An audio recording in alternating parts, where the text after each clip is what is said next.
Hello friend जय जगन्नाथ जय माँ समले। तो आज अक्षय तृतीया थी और अक्षय तृतीया आम पलि सब छुआ आमको धरिक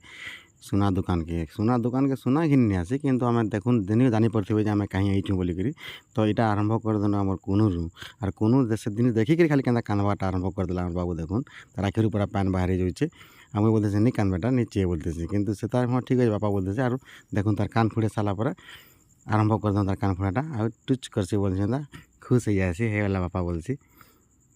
आउ इन होगला देखुन के हसी देला नहीं बापा नीचे है तापर आम पलि आसी आम गोलू के देखुन गोलू पूरा तुम पड़े किसी नहीं पूरा जानी नहीं पारे बोलते अरे तार मजा तो नहीं कहन पूरा मजा बहुत बढ़िया लगला बापा बोलते